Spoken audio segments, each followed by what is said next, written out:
Welcome back to Play the Game HQ. I'm Daniel, and in this video we're going to teach you how to play Endeavor Deep Sea, published by Grand Gamers Guild and Burnt Island Games, who help sponsor this video.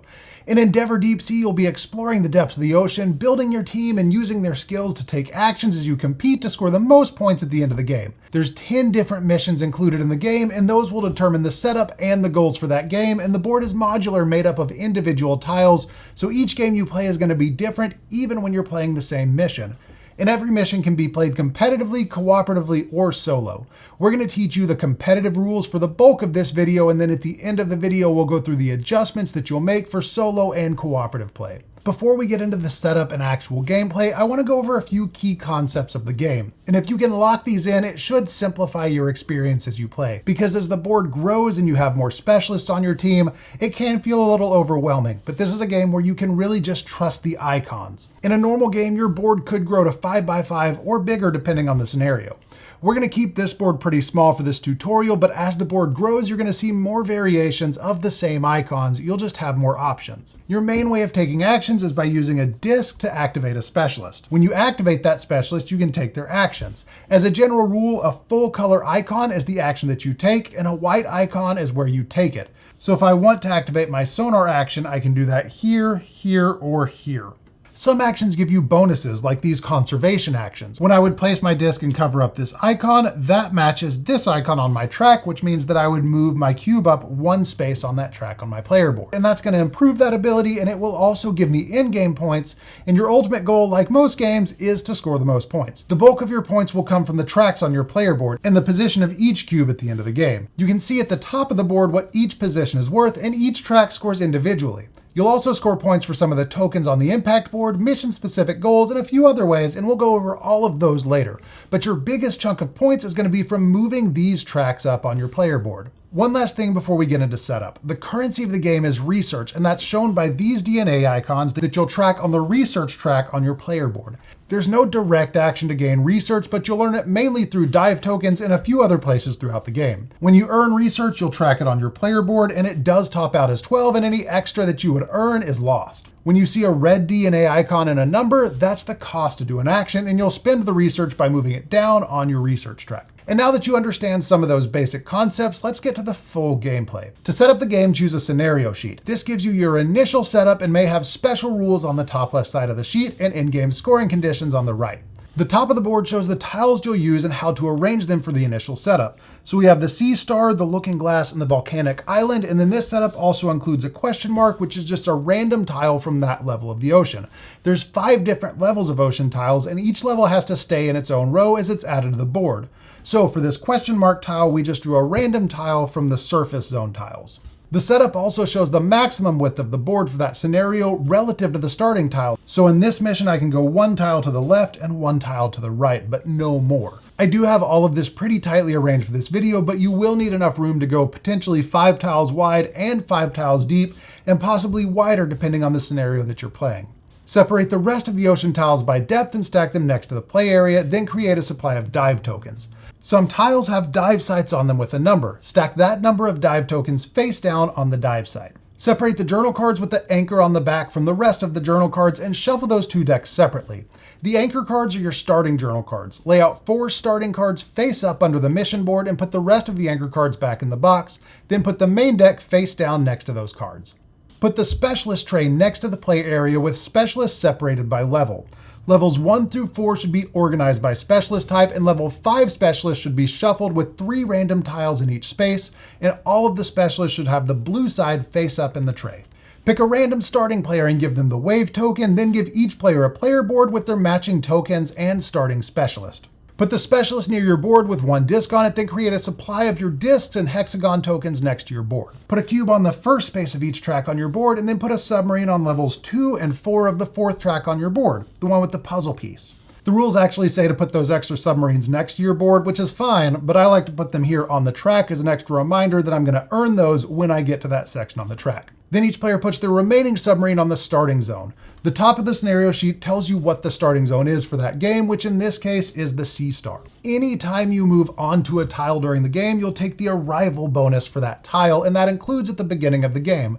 So the arrival bonus for the sea star is 1 disc. So we'll add 1 disc to our staging area. During the game, you can only use discs in your staging area, not directly from your supply, so it may be helpful to put your supply away from the staging area so you don't accidentally use tokens that you haven't actually earned yet. Once everyone is set up, it's time to get started.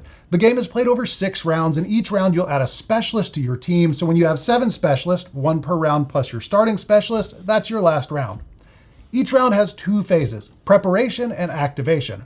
Preparation has 3 steps in it: recruit, add tokens, and reassignment, and there's a reminder of these steps on the left side of your player board. First, recruit a specialist. There's 5 levels of specialists, and the highest level you can recruit is determined by your position on the top track of your player board, which is the reputation track. Keeping with our theme of trusting the icons, the reputation track shows circles with plus signs in the middle that correspond to the same icons on the specialist tiles. So at the beginning of the game, you can only recruit a level 1 specialist, but as you move up that track, you'll be able to recruit higher levels to your team. So I'll go ahead and recruit a Sonar operator to my team. Specialists arrive on your team with the blue side face up.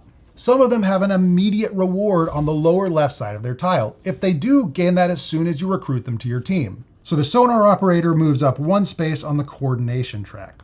The right side of the tile shows the actions they can take, and the bar at the bottom shows their upgraded abilities that you can gain later in the game by promoting them. After you recruit your specialist, add tokens to the staging area of your player board based on the level of your inspiration track. That's the green track with the light bulb. So in the first round, you'll add 1 token, and then in later rounds, you'll likely add more as you move up that track. So I'll gain 1 token and add it to my staging area. And finally, the reassignment phase, where you'll bring back discs that were assigned to specialists in the previous round.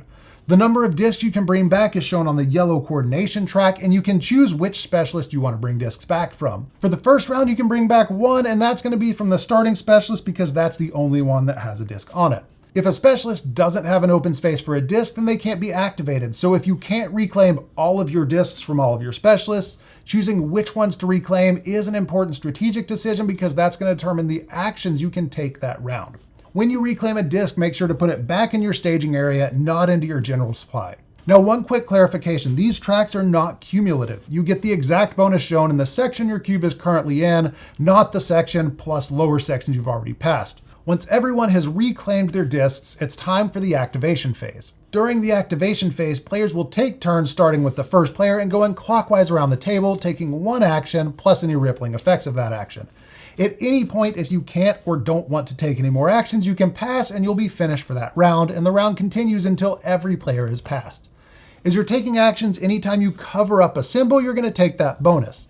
If the symbol is one of the track icons, you'll move your marker up the track. And if it's this hexagon symbol with a star on it, you'll add 1 of your hexagon markers to the impact board, which will usually give you an additional bonus. When you add something to the impact board, it has to be in a space adjacent to one of these starting lines or adjacent to another impact marker that's already been placed, and that's yours or another player's impact marker. So if I place this marker here, I would also move up the first track on my board. In addition to the bonus you might get for placing your marker, you're also going to score points at the end of the game for any of your markers in colored spaces. This space, when you reach it, can hold an unlimited number of markers, and each of those will score at the end of the game. And the rulebook has a list of all of the possible reward icons that you'll see throughout the game. There's 5 types of actions that you can take on your turn: travel, sonar, dive, conserve, and journal. To take an action, take a disc from your staging area and put it on an open activation circle on one of your specialists. Most of the specialists, especially early in the game, can only do 1 action. Some of them have multiple things that they're able to do, but if their actions are divided by a slash, like your starting specialist, you have to pick one of those actions to do when you activate them. If they have multiple icons and they're not separated by a slash, like the deep sea diver, then you can do all of those actions with a single activation. Some actions only require 1 disc, the one that you use to activate the specialist. And some require a second disc to go on a space on the board.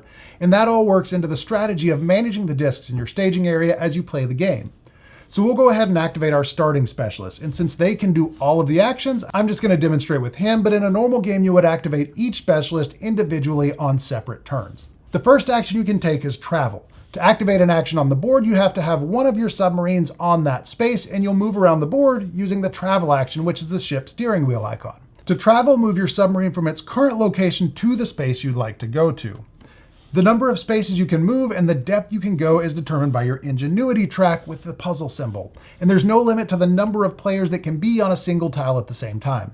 Movement is through adjacent tiles only, not diagonally. At the beginning of the game, you'll only be able to move 1 space and only on the top level. And you'll increase the number of spaces you can move and how deep you can go as you move up the ingenuity track. When you move to a space, take the arrival bonus shown under the travel icon on that tile, but only take the bonus for your final destination, not the tiles you move through on the way. So moving to this space would move you up one space on that ingenuity track. You'll start the game with one submarine on the board, but as soon as you move on to the second and fourth sections of the ingenuity track, you'll gain additional submarines. When you gain one of those, add it to the starting space for that mission and gain the arrival bonus for that space. The second action you can take is Sonar, and that's the radar icon.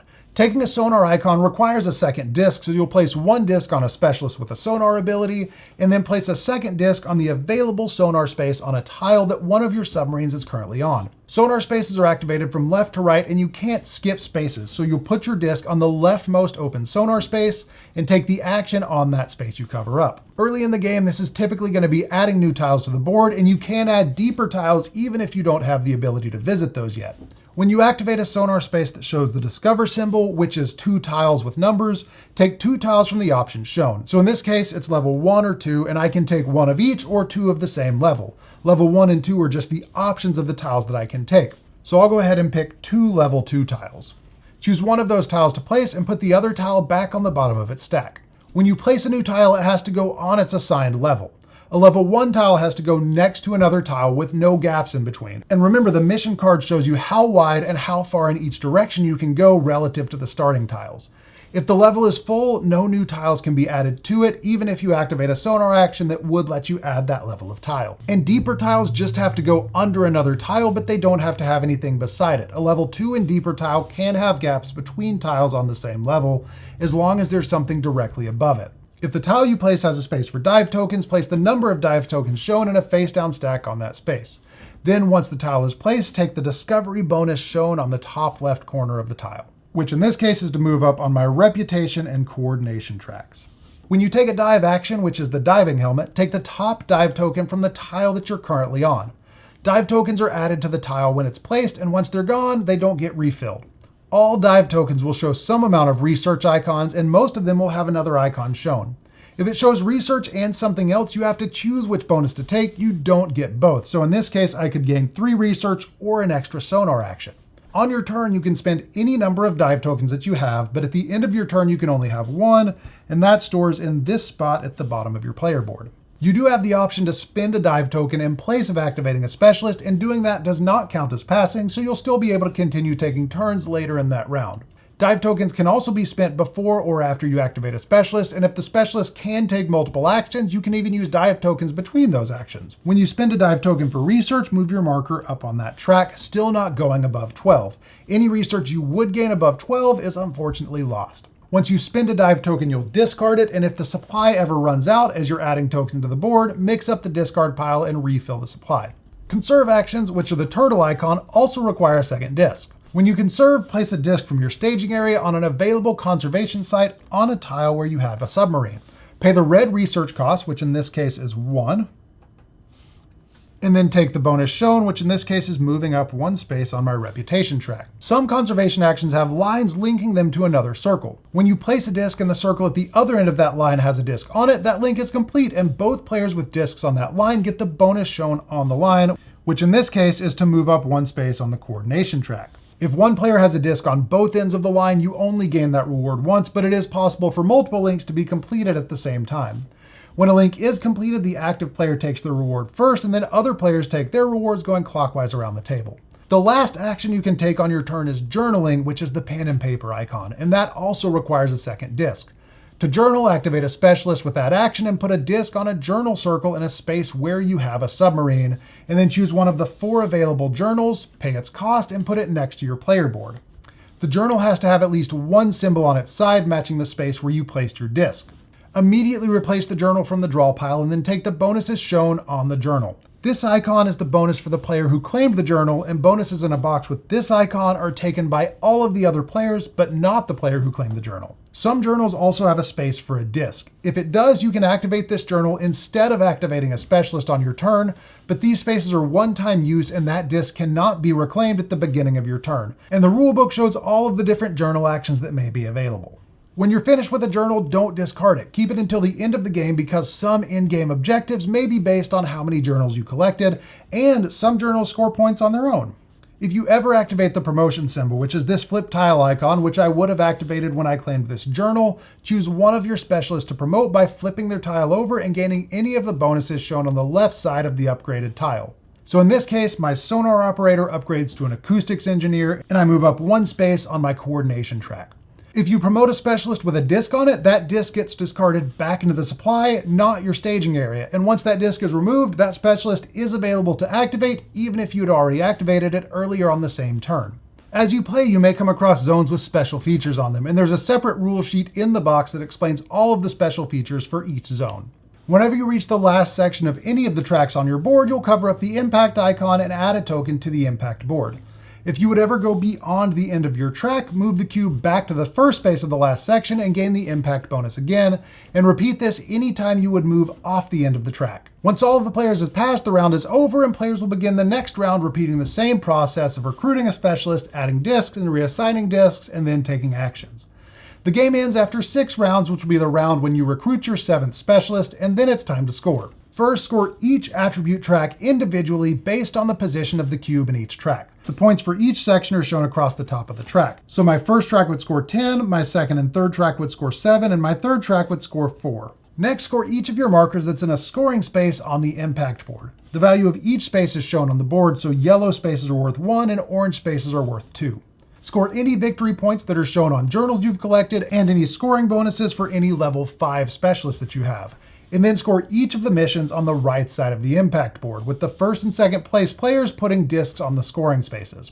So for this first one, everyone would score 1 point for each Sonar disc they have on the board, and then whoever has the most Sonar discs will score 5 points, and whoever has the second most will score 3 points. If there's a tie for first, all tied players get the full bonus and there's no second place. And if there's a tie for second, all tied players get the full second place bonus. And you have to meet the goal's criteria to score it. So if there's a goal for the most of something and nobody has any of that thing, then nobody scores it. You have to have at least one of that thing to be considered for having the most of it. And finally, add together all of your leftover research and discs in your staging area, then divide by 3 and score that many points rounded down. The player with the highest score at the end of the game wins, and if there's a tie, players share the victory.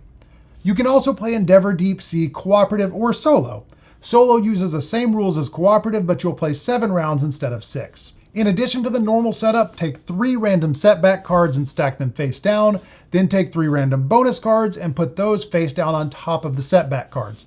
If you're playing solo, use 4 setback cards instead of 3. At the beginning of the round, draw 1 card from this stack. The first 3 rounds will give you additional goals that you'll put next to the impact board. And in later rounds, resolve the setback card as soon as you draw it. Otherwise, you'll follow the normal rules. Each goal and the impact board have thresholds that you need to meet to complete that goal. So for example, this one is scoring for zones that have at least 1 disc or submarine from every player. If I'm playing solo, I need to have 11 zones to meet that. Up to 5 players, I need to have 5 zones with 1 disc or submarine from every player in order to meet the thresholds for that goal. At the beginning of the game, you'll choose a difficulty, and that difficulty will determine how many goals you need to achieve to win, starting at 4 for beginner, all the way up to all 7 goals for legendary difficulty. At the end of the game, see how many goals you achieve compared to your difficulty. If you meet or exceed your goal, then your team is victorious. And that's Endeavor Deep Sea. If you have any questions, be sure to leave us a comment below and we'll answer as quick as we can. Thank you so much for watching. We'll see you later. Bye.